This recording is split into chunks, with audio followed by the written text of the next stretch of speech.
talk about the defense, but not really from the perspective of what we see right now, or even last year, or what we think this defense is going to project to be in 2024. How many playoff appearances have the Raiders had in the last 23 years?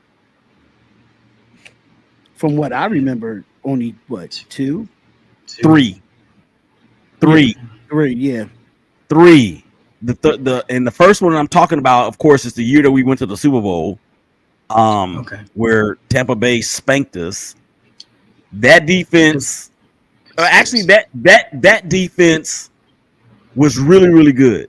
I mean, I shouldn't say really good. They were better than that. Was the best defense that we've had in the last 25 years. 11th in total defense, 23rd in passing, 8th in sacks, 3rd in run defense. All those great things, led by the Woodson boys, Rod and Charles. Y'all don't even remember that. Bill Romanowski in the middle, Torrey James in the Beacon. backfield, Greg Rod Beacon. Coleman. Rod Coleman was the leader in sacks that year. With I think he had either 10 and a half or 11. I So think then it was you, going crazy. yeah, then you fast forward to 2016, 14 years later. We remember what happened in 2016, right? Everybody Mm-hmm. and their mama was picking the Raiders and the Cowboys to go to the Super Bowl in Houston that year. As a matter of fact, I Mm-hmm. remember telling people in Dallas, we will see y'all in Houston. I never Until, thought Dallas was making it. huh? I said I was I never didn't know. thinking Dallas was gonna make it. Well, that was me trolling them because I am in the area. Yeah, I got you. Yeah, you feel me? But I mean, but the No, they Raiders, weren't saying that though. They was really trying to match it up like that though. I do remember that. but the Raiders, but we were so good that year, and Yeah. Derek Carr was an MVP candidate, and I remember, dude, I was at church, and I got the thing across my phone, and it said Derek Carr's been knocked out of the game. They feared to have a broken leg. I started crying right then and there. I started At crying right church, then and there. Yes, at church, at church. I guess that was the place to be. That's better than watching it. It's better than watching it, man. But that defense, 24th in total yards, 16th on third down conversions, second in takeaways, which was big. Khalil Mack, Mhm. Bruce Irvin led the charge there. So then, of course, you come to 2021, and then this is the best defense that Derek Carr has had since that 2016 season. Pretty much middle of the road all the way around. 14th, 13th, and 19th in total passing and rushing. The scoring defense was way up there. 26th in the league, 30th in takeaways, and we know how we feel about takeaways because it just got worse and worse and worse. But my thing is this: is that stacking those defenses against what we have now. Is it safe to assume that we should feel better in the place with the place that we are at now than we did with any of those three teams that I just mentioned?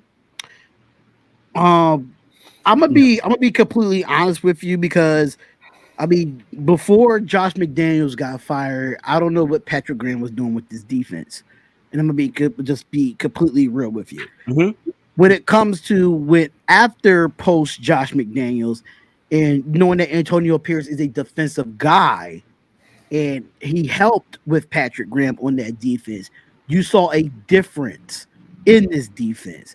And now you're adding additions like Christian Wilkerson, where a guy that damn near one or 2 years in Miami led his team in sacks in Miami, adding him with a Max Crosby and up and coming Malcolm Coons. So you're mixing veterans, you mix with actual veterans that's still in their prime, not out their prime. And that's what I'm starting to love about this Raider defense because we started to get at one point we was getting defensive players that was out their prime. But we're getting defensive players that's in now, that's dominating in their prime now, mixed with some younger players. You see Nate Hobbs going back to the inside in the slot. You see that where he was great at him outside he was good, but we all know slot corner is where he is at. So now you're putting people in places where they know where their strengths are at, and it makes our defense more continuity. You see the same face. You don't see different faces every single year with this defense. You see Max Crosby. Now you see another year of Jacorian Bennett. Now you see another year of Jack Jones. You see consistency in the last what's it, 7, what was it, like 5 or 6 weeks of the NFL season? You've seen a difference in that defense with Robert Spillane being a leader in the middle at linebacker. You've seen a little bit better from Devon Diablo. You've seen a difference when Antonio Pierce took over as the coach, as when it comes to a culture, with how he want things to be ran. He went to Patrick Graham, like, listen, change this, and this. And you see the turnover started to happen. You see the motor started to happen. You see people want to go out there and have fun. So now you're adding additions to that, plus the rookie class. I think this defense is going to be really good. I'm calling it as of right now. As of right now, we're going to be a top 15 defense, but it might grow. It will grow the more that we play. But I'm just throwing it out there. Top 15, don't know where we're at in the top 15, but I'm saying top 15. And just to only reason I'm saying that because our defensive line has improved as well.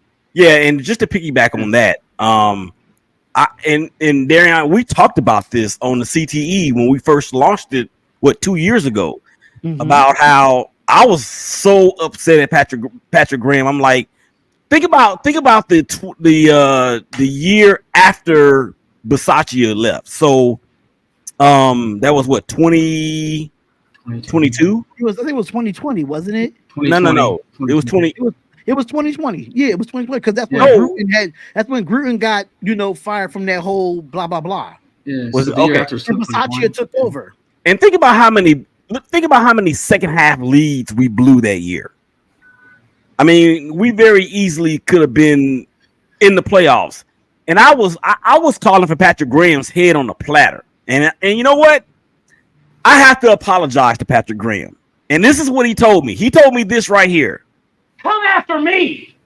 I'm a man. I'm 40. I'm not a kid. Write something about me.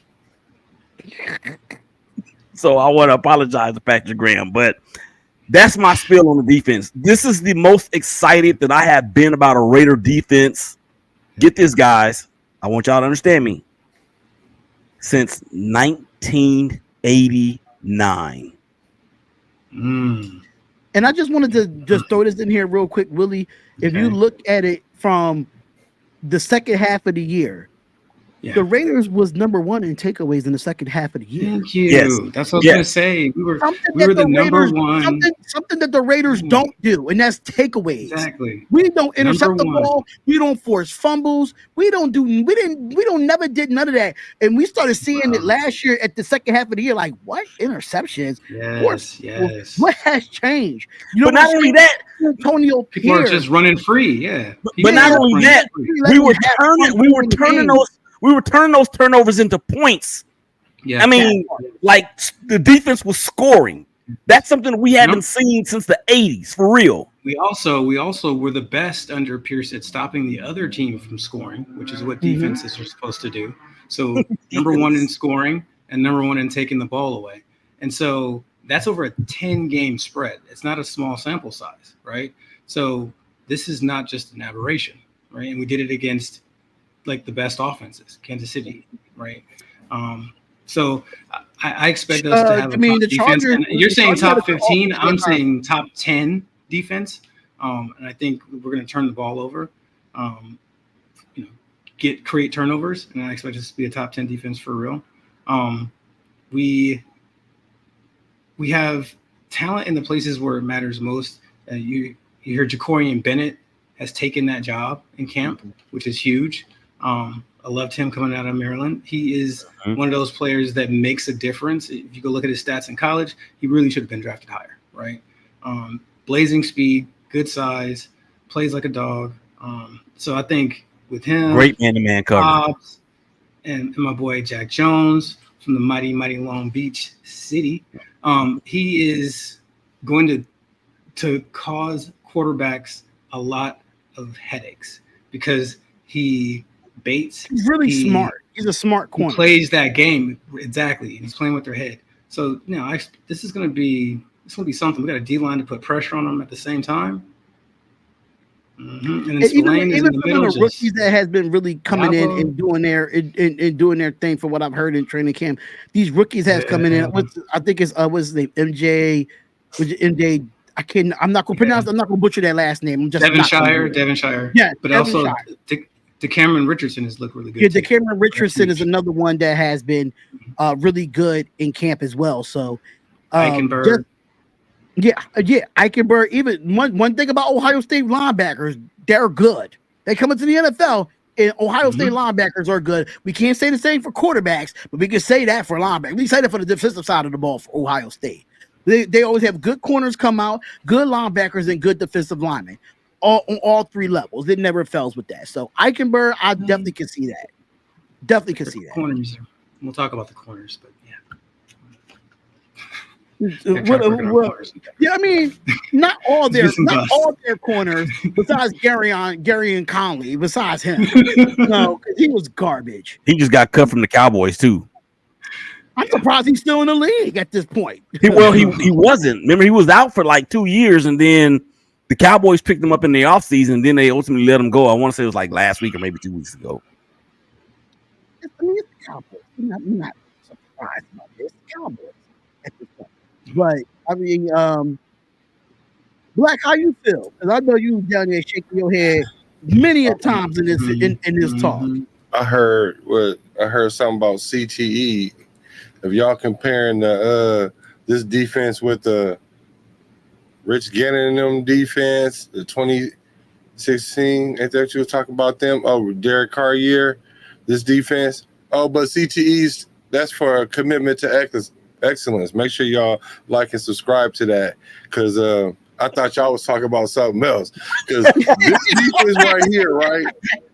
It's kind of like I love to watch y'all just bask in it. It just feels good because it's the energy. You know what I'm saying? I love it.